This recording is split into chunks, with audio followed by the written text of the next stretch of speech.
everyone, welcome back to my channel. My name is Heather and today I'm going to be doing part 3 of my Jane Austen collection videos, which is to talk about my Jane Austen films.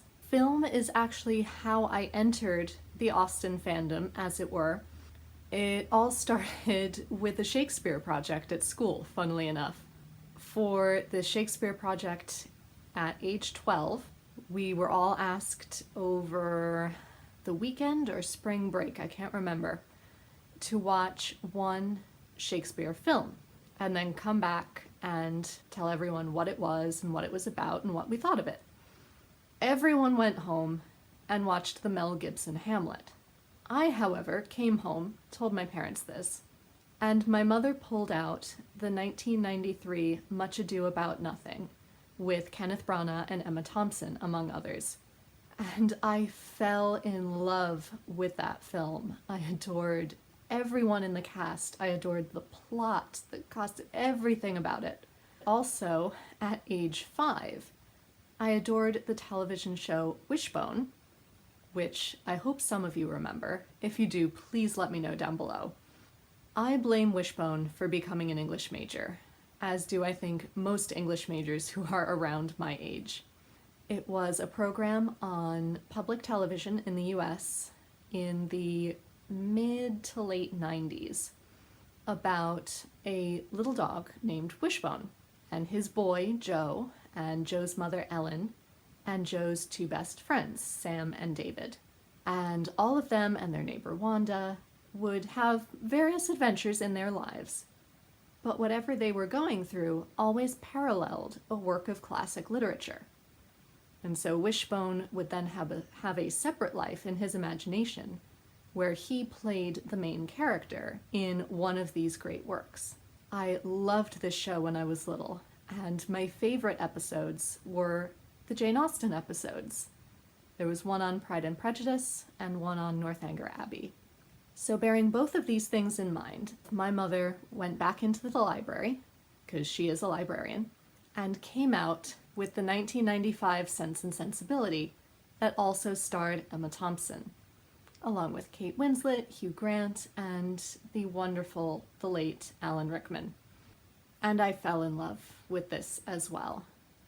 You can tell I adore Emma Thompson as an actress. I love how smart she is, that she is able to translate Austen so well onto the screen. And I fell in love with the manners and the language and the humor, as well as the romance. And this was my gateway drug. I attempted to read Sense and Sensibility. It didn't quite work for me, but a year later, I read Pride and Prejudice. And again, I fell in love. I fell in love with how funny it was, as well as the risk, the danger, the adventure, the romance. Nothing happened, and yet everything happened. So this version of Sense and Sensibility will always hold a very special place in my heart. It's a wonderful film, a wonderful soundtrack, and it always brings back really lovely memories. However, years later in high school, I also saw the 2008 version of Sense and Sensibility that Andrew Davies scripted. And I love this version as well. I love that it's able to include so much more of the book than the film was, purely because it doesn't have the same time restrictions that the 95 film did. The cast is also wonderful, the settings are incredible. I love that it leans into more of Marianne's perspective and more of the deep romance and the crashing waves and the dramatic landscape. Whereas I feel like the 95 film leans more into Eleanor's perspective and the very practical side of things, with a little bit of romanticism, because one must. This DVD also includes Miss Austen Regrets, which I remember liking at the time, but I'm very keen to rewatch it, because quite honestly, I don't remember an awful lot about what it encapsulates of Austen's life, as well as Tom Hiddleston shows up in it, which I do not remember from age 17, and I'm very keen to watch him in an Austen adaptation, or as close to an Austen adaptation as he's gotten so far. Next, we come to Pride and Prejudice, of course. And oddly enough, the first adaptation of Pride and Prejudice that I ever saw was the 2005 Pride and Prejudice with Keira Knightley and Matthew Macfadyen. I adored this film. I watched it weekly when I was 14 and 15. I adored it. I wrote all of my research papers while listening to the soundtrack. There used to be a great web player online where I could have a teeny little window open that would just play the soundtrack over and over and over again. And I would use that anytime I was working on a paper for school. I still enjoy this film. I'm not completely dismissive of it, because I think it does hit upon some really lovely things, and I enjoy what it does as a film. But I also realize that it is limited as a film, again because of the time limits, and it cannot include nearly as much detail as there is in the novel, which is the trouble with every film, let's be honest. However, years later, I discovered the 1995 Pride and Prejudice. I discovered this massive collector's edition with 2 DVDs and a book all about how they made it in Costco, of all places. For those of you who are outside the US, Costco is a wholesale store where you can buy groceries in bulk and also televisions, appliances, books, clothing, almost everything at wholesale prices. And it's just a big, massive warehouse. So to find something as special as this in there was slightly surprising, but a wonderful surprise. I adore this so much. I love how much of the original language it keeps. I love how much detail they are able to include. I love the soundtrack. I love the characterization choices. I love everything about it. It is a huge comfort watch for me. Since it is currently on BritBox, I have been watching it a lot on my prep period at work while I answer emails and write lesson plans and do all of those menial tasks. Having it in the background in my ear gives me a great deal of comfort, and it really grounds me, which is a big help. And anytime there's a snow day, I love to see if I can watch the entirety of Pride and Prejudice in one day. I don't think I've managed it yet. I've always fallen a little bit short. So we'll see if this year I get a snow day. I'll let you know how I go. Next we come to Mansfield Park, and I again have 2 different editions of this. The first edition I saw was the 1999 film of Mansfield Park, which I think hits on some really interesting points. I love that it does actually highlight the aspects of slavery that are lurking in the backgrounds of the novel. But on the other hand, I feel like there are 2 major problems with it. The first is that on the back, all of the critical quotes say that it is passionate, or the hot young stars bring erotic heat and stinging humor. I feel like it went a little bit too sexy, and that is all that critics and all that the audience was able to see. Which, yes, that's a part of Mansfield Park. The Crawfords coming in do bring not only novelty, but a little bit of sexiness that does jumpstart the rest of the plot. But that's not all that there is. The second thing is that in order to make Fanny more interesting and more appealing for a film, they conflated her with Jane Austen herself. And much as I love Jane Austen, she does not belong in Fanny Price. That is not the point of Fanny Price. Fanny is meant to be the quiet and laid back and relatively meek observer who, through that observation, knows her own mind and is able to quietly sit back and not judge others, but make the correct judgments for herself.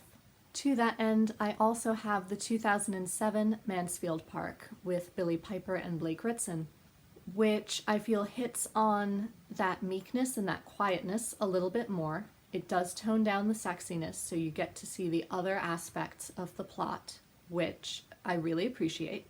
But because of that, it also falls a bit flat.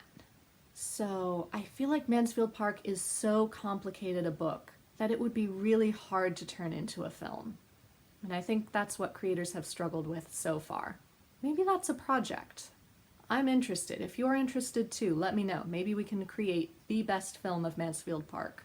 Next, I have collected 3 different editions of Emma over the years. The first one I ever watched was the '96 film with Gwyneth Paltrow. I mainly watched this because A, I loved Gwyneth Paltrow in Shakespeare in Love in high school, and I also loved Ewan McGregor. I don't know why I said both of those in the past tense. I still do enjoy both of them as actors.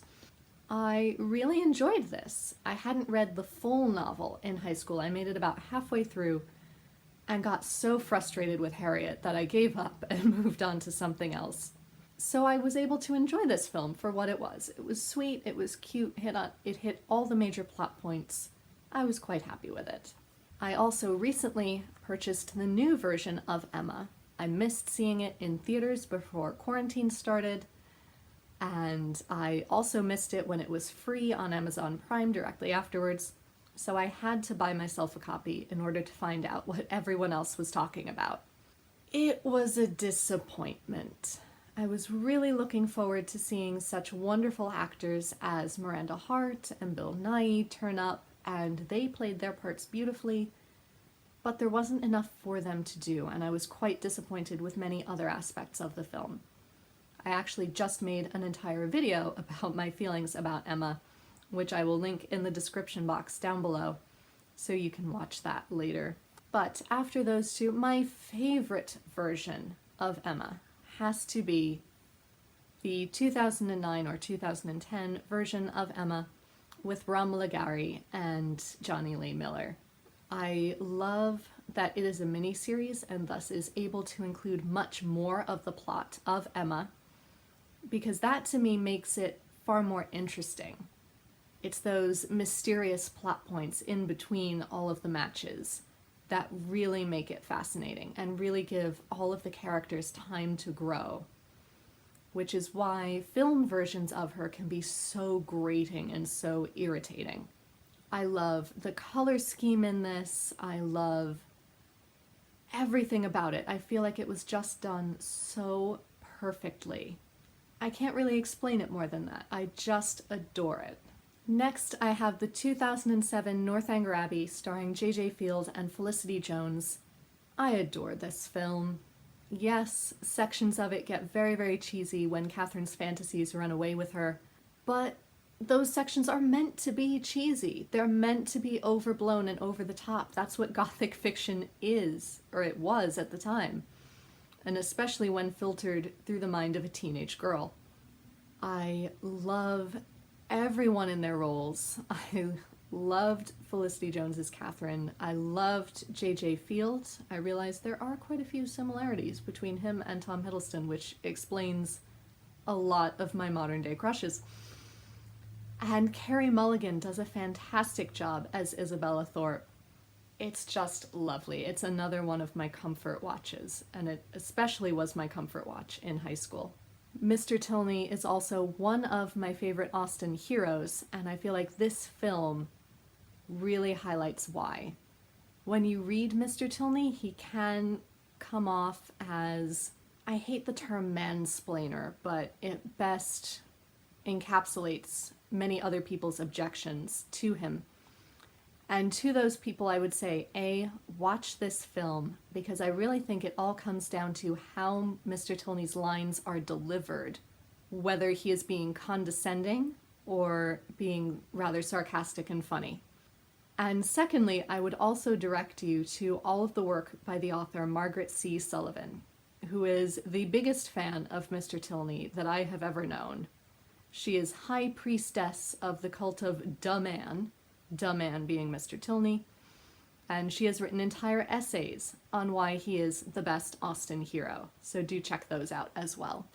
I also own the 2007, 2008, somewhere in there, version of Persuasion starring Sally Hawkins and Rupert Penry Jones. I have heard that many people prefer the '95 film of Persuasion to this version, and I'm sure the 95 film is wonderful, but I haven't gotten around to watching it yet, so I can't make that comparison. I think it's a very good adaptation of the book. Neither the book nor the film is my favorite Austen novel, so I don't watch this as often.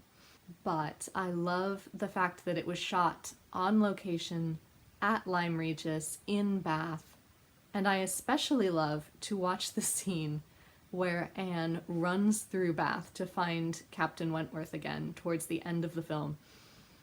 And I know that's many people's bugbear with this film. However, I love to watch it purely to play the Spot the Bath location game.